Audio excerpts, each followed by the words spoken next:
Deriving meaning from a Stanley Kubrick film can be a dangerous task, especially for people who love movies and art. There's a temptation to study the background of every shot in search of a clue to what's going on inside the man's mind, and no Kubrick film is more ripe for overanalysis than his final masterpiece, Eyes Wide Shut. For those who are not familiar with the mystery surrounding the film, Stanley Kubrick died of a heart attack 4 days after showing Warner Brothers the final cut of the film. The death was completely unexpected, everyone close to Kubrick believed he was in good health, and given the fact that Eyes Wide Shut features the ritual proclivities and sexual deviancy of super elites, it's not hard to understand why some people were suspicious about the cut that Warner Brothers released. In my opinion, it's a Kubrick story through and through. Eyes Wide Shut is an almost perfect final act that continues Kubrick's journey to the center of human nature and the impulses that make it up. In Full Metal Jacket, humanity's violent impulses take center stage. In Eyes Wide Shut, it is humanity's sexual impulses. Now, I think the most important thing to do before figuring out what Eyes Wide Shut could be is determining what it isn't. The movie is not a 2.5 hour long moral condemnation of rich elites. The sexual behavior we see take place in the palace is one manifestation of human lust. As we follow Bill during his fateful night in New York, we see many other manifestations. From prostitutes to costume store owners to random hotel employees, nearly every scene in the movie is infused with some sexual element, regardless of the class that makes it up. Stanley Kubrick's stories are about human nature. He himself once said that, "I'm interested in the brutal and violent nature of man because it's a true picture of him." And although the cult scene is by far the most memorable example of unchecked sexual desire, it certainly does not stand alone. So, just like with any other film or piece of art, there are two things worth trying to figure out. What is Kubrick asking the audience to think about in regards to our nature, and what answers does he come up with? The first question is not asked with much subtlety. Bill and Alice are the archetypal nuclear family, and when we meet them, they're taking their vows seriously. Eyes Wide Shut, in its simplest form, is an obstacle course that their fidelity is forced to navigate. The vibrance of their relationship has cooled. They appear to be just going through the motions at this point, and their willingness to entertain sexual approaches is evidence to this. When Alice dances with a Hungarian gentleman at the party, he asks Alice some very blunt and pointed questions that she really doesn't have any good answers for. And one particular question is being asked to the audience as well. May I ask why a beautiful woman, who could have any man in this room, wants to be married? The decision to set this film during Christmas is important for a few reasons, and I'll discuss that more later on. But as important as what is included in the Christmas atmosphere is what is not included. As far as I'm aware, there is not a single Christian symbol in the entire film, or at least not shown with any emphasis. None of the parties or venues display any nativity symbols or crosses, which is very odd given that Christmas is a Christian holiday. The traditional Christian symbols are replaced by secular symbols and pagan symbols, like the Star of Ishtar. Ishtar was the Mesopotamian goddess of sex and war, Kubrick's two greatest artistic interests. So the world of Eyes Wide Shut does not offer a religious answer to the Hungarian man's question. And Kubrick, by all available evidence, did not believe in a personal God who wants humans to control their appetites. With that said, he was also not fond of dogmatic materialists, a label he gave to critics of 2001 that he believed were too eager to dismiss cosmic mysteries. So that's a big question asked by the film. Why should Alice and Bill not take advantage of their attractiveness and wealth to satisfy their sexual fantasies? Everyone around them indulges their desires, so why not them? And one of these characters is Victor Ziegler, the man hosting the first party. Victor puts on a mask during the night's second party, but he also has one on during the first party. At first glance, he's just an older, richer version of Bill, a well-respected, good-mannered, loyal husband. But behind that cheap front, he's having sexual escapades with a drug-addicted prostitute. And the room in which he indulges himself is very similar in design to what we see in the Cold Mansion. There are no colorful Christmas decorations to alter the setting. And perhaps the most demented part of the overdose scene is how calm Ziegler is. He's a far cry from Vince in Pulp Fiction. And later in the film, we learn exactly why this is. To Ziegler, this girl Amanda is almost an inanimate object. She doesn't have an identity. She's just a body with little to no intrinsic moral value. Alice and Bill escape the party without breaking their vows, but the night pops a bubble in their marriage.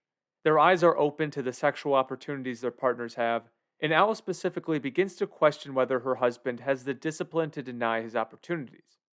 Bill doesn't question his wife because of female nature, but she gives him a wake up call in probably the film's most important scene.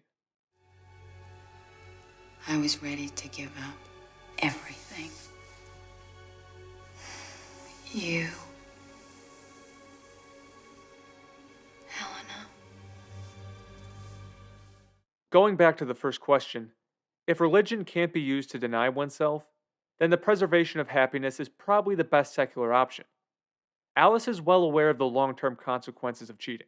The pleasure she gets with the naval officer would not even out the pain of those consequences, but she's deeply tempted anyway, and probably would have given in if the officer had stayed around.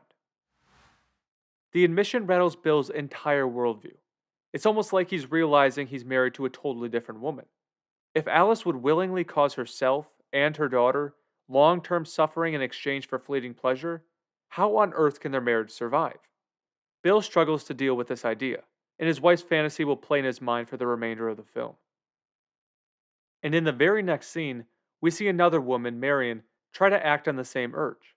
She hardly knows Bill, she's engaged, yet she's ready to abandon all of her future plans at that moment because she quote unquote loves him. In reality, she's consumed by lust, not love, but Marion is unable to recognize the difference in her moment of pain. Now, as Bill walks down the streets of New York after meeting with Marion, he's constantly bombarded with sex. And he's especially weak at this moment because of his new view of Alice, so when a prostitute offers him into her red doored apartment, he folds like a cheap suit. And all you need to know about Bill and Domino during this scene can be garnered by this stunning shot, my favorite of the movie. Half of Bill's head is out of the frame to show his hesitancy, and Domino is all in. There's just something magical about the shot. The color, the two lights in the free space, the emphasis on the eyes, it's everything I love about Kubrick. Before Bill is brought completely under Domino's spell, his wife calls and the dialogue that follows brings us back to the story's initial question. And notice the stuffed tiger laying next to Domino as well. It's one of the louder pieces of scenery used to highlight the natural human temptation of indulging our primordial drives. Do you have to go? Do I have to go? Do I have to go? Do I have to deny every instinct that's telling me to have sex? The answer is no, he doesn't. Just a few hours earlier, he saw how insignificant the act can become.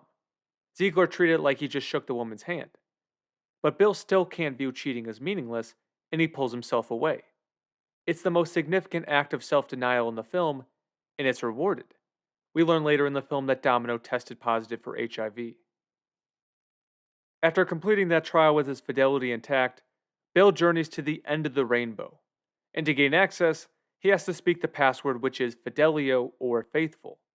The gathering blasphemes its own password, and that backwardsness is a distinct feature of the cult.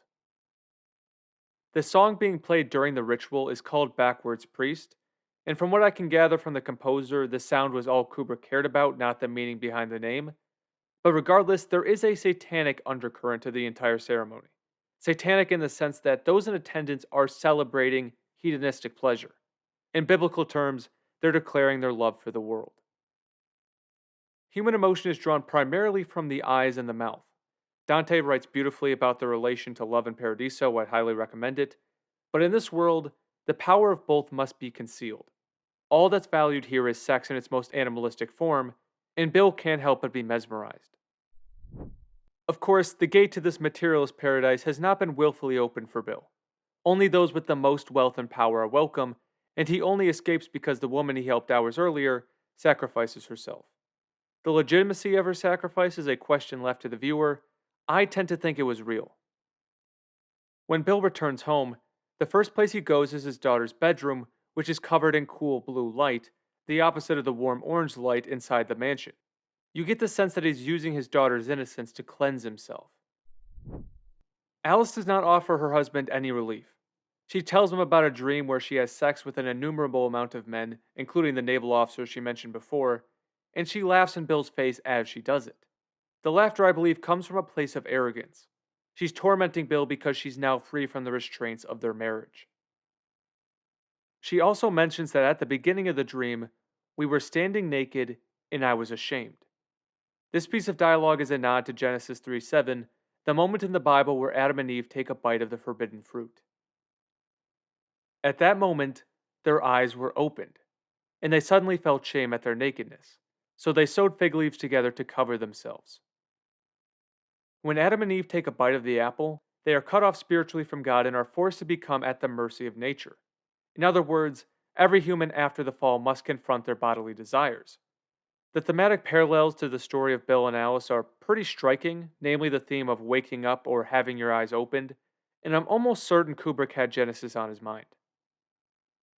Bill returns to almost all of the places he visited the next day, and none of the news he finds is good. Mandy is dead, Nick is gone, and Domino has HIV. The newspaper he reads declares the obvious: he's lucky to be alive. Bill also discovers that the costume store owner ended up pimping his daughter to the men he saw last night. We get a lot of shots of Bill just thinking. The events at the mansion, the costume store, and the admission of his wife opens his eyes to how completely humans can be possessed by their instincts. And it doesn't appear that Bill knows how to handle this new reality that has punched him in the mouth. One element of Eyes Wide Shut that I find unique is the lack of judgment. This is not a picture of Dorian Gray. We don't see any sign that men like Victor Ziegler are enduring any mental or physical decay. We don't see their lives crumble in any sense. They seem completely rational and fulfilled with the life they're living, and presumably, it will peacefully continue until they die. The story is more about recognizing the truth of who we are and who our partners are, rather than advising on who we should strive to be. And this makes sense given the cloudiness of Kubrick's moral philosophy. When Bill finds the mask on his bed, he's given a choice. He can either conceal his activities from the night before, his deception and his lust, or he can choose to be honest with himself and his wife. He chooses the latter. And if there's any moral to the story, I think that's it. Don't stash your desires in a dark closet where your partner can't find them. Don't put on a mask. Be honest, because when you're honest, your eyes will be opened. Or to use the words of Alice at the end of the film, you'll wake up. And only then can you chart a course forward. The morality that guides that course will differ greatly by couple. The film's final scene takes place in a toy store. When we're little kids, this is the epicenter of desire. We want everything we pass by. This is a big part of the film being set at Christmas, I think. Notice how the stuffed tiger in Domino's bed makes an appearance in the toy store to connect the worlds of adult desire and childlike desire. Even at the very beginning of Kubrick's career, we can see how the subject of desire fascinated him. His first feature film is actually called Fear and Desire, and it contains elements of both Full Metal Jacket and Eyes Wide Shut. As he grew as a storyteller, the investigations became more and more thorough. His final two films really are the pinnacle of film when it comes to violence and lust.